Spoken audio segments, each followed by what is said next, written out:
অনেকে আমাদেরকে কুচা দেয়, ভাই আমাদেরকে কষ্ট দিয়েন না, আমরা বড় মজলুম দল। বলেন আমরা নাকি গুপ্ত নাকি সুপ্ত? লজ্জা।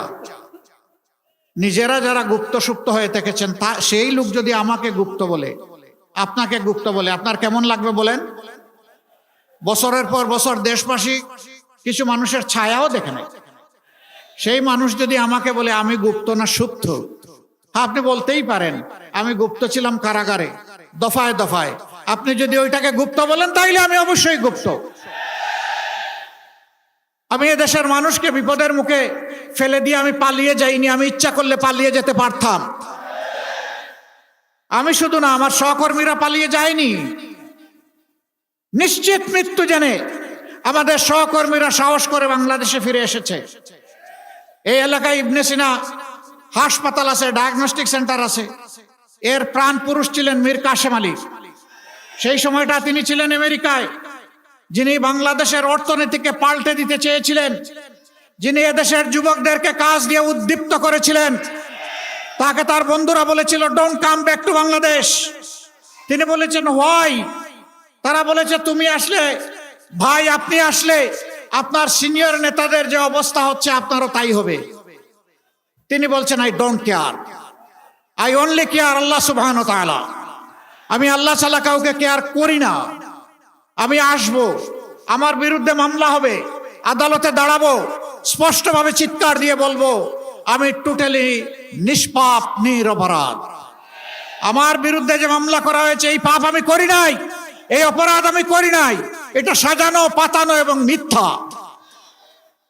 এরপরে আমার যদি ফাঁসি হয় ফাঁসি হবে, আমি আল্লাহর দরবারে শহীদ হয়ে কবুল হয়ে যাব। প্রিয় এলাকাবাসী, তিনি যতদিন ছিলেন আপনাদের আপনজন ছিলেন। আমি জানি তিনি এলাকার মানুষকে বিশেষভাবে ভালোবাসতেন। এই জসিমউদ্দিন সরকার সাহেবও তার জীবনের একটা অংশ ইবনে সিনা কাটিয়েছেন। এই ইবনে সিনা বাংলাদেশের স্বাস্থ্য খাতে পথ প্রদর্শক, রাস্তা দেখিয়েছে বাংলাদেশকে।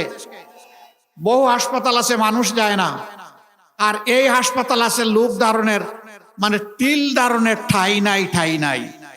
কেন? এখানে মানুষ এসে একটু মর্যাদা পায়, একটু ভালোবাসা পায়। বাংলাদেশ জামাতে ইসলামী যদি আল্লাহর মেহেরবানিতে দেশ সেবার সুযোগ পায় 11 দলকে সাথে নিয়ে, তেমনি একটি মানবিক বাংলাদেশ আমরা উপহার দেব ইনশাআল্লাহ। একটু আগে ডাকসুর বিপি এখানে কথা বলে গিয়েছে। আমাকে মাঝে মাঝে লোকেরা জিজ্ঞেস করে আপনারা দেশ চালালে দেশটা কেমন হবে?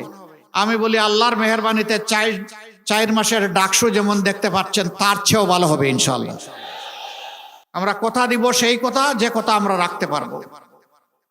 আফসোস, অনেকে এখন আগামী 100 বছর এই জাতির যা দরকার তাও দিয়া দিচ্ছে। 50 কোটি গাছ, এত জায়গা নাই রে ভাই আমার দেশে।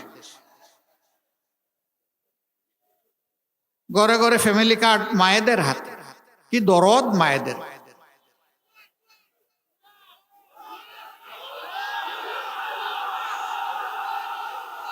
একদিকে মায়েদের হাতে ফ্যামিলি কার্ড, আর একদিকে মায়েদের গায়ে নিজের হাত। হুঙ্কার দিয়ে ক্ষমতার কোনো খবর নাই, মনে হয় যেন এখনই ক্ষমতার দাপটে অস্থির। হুঙ্কার দিয়ে কেউ কেউ বলছেন পর্দানসীন কোনো মেয়ে যদি বুট চাইতে কোথাও ক্যাম্পেইন করতে আসে তার কাপড় খুলে দেওয়া। লজ্জা! এগুলা কুলাঙ্গার। এগুলা কি কোনো মায়ের গর্ভ থেকে জন্ম নেয় নাই?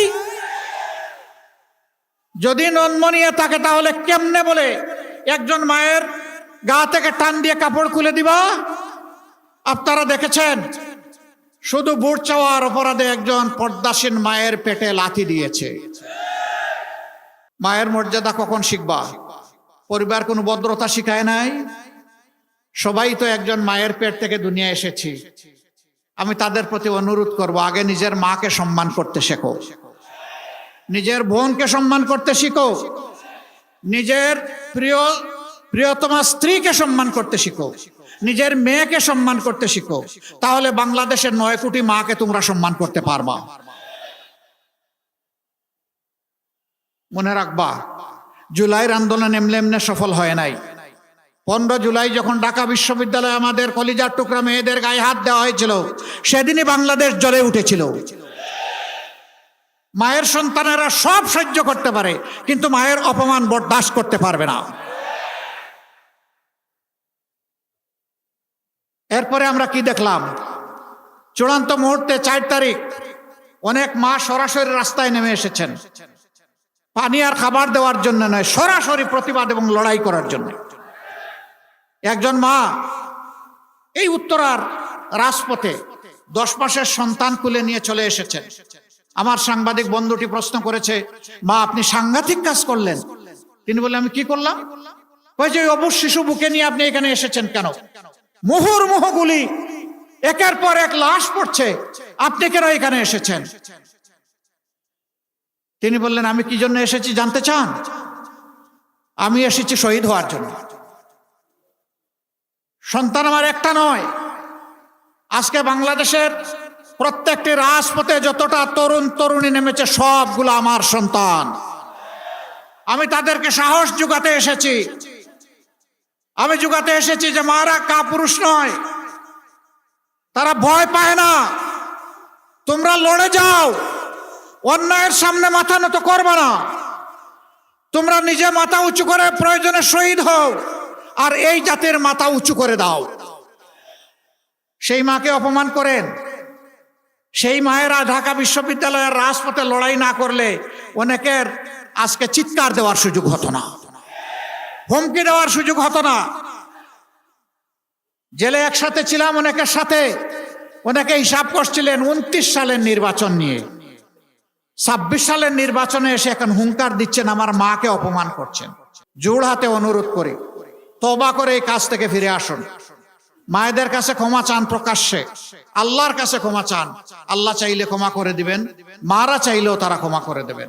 কিন্তু যদি এই কাজ অব্যাহত রাখেন, তাহলে মনে রাখবেন, স্বৈরশাসকের গুলিকে যারা পরোয়া করে না, সেই মায়ের সন্তানেরা মায়ের কোনো অপমান সেইভাবে সহ্য করবে না। কোন বাংলাদেশ আপনারা গড়তে চান? যে বাংলাদেশে আমার মায়ের ইজ্জত থাকবে না, ওই বাংলাদেশ আমরা চাই না। যেই বাংলাদেশে আমার মা তার ঘরে চলাচলে এবং তার কর্মস্থলে নিরাপত্তা এবং সম্মান নিয়ে থাকবেন, সেই বাংলাদেশ আমরা গড়তে চাই। ওই পুরানা বন্দোবস্ত রাজনীতির আর চাই না। ওটা পচা, ওটা পচা, ওটা পচা। পচা রাজনীতিকে বদলে দেওয়ার জন্য এই 12 ফেব্রুয়ারি ইনশাআল্লাহ যারা চাঁদাবাজি করে তাদেরও ভয়ের কোনো কারণ নাই, যারা দুর্নীতি করে তাদেরও চিন্তার কোনো কারণ নাই। আমরা তাদেরকে সৎ পথে চলার জন্য ইনশাআল্লাহ সম্মানের সাথে কাজ দেব ইনশাআল্লাহ।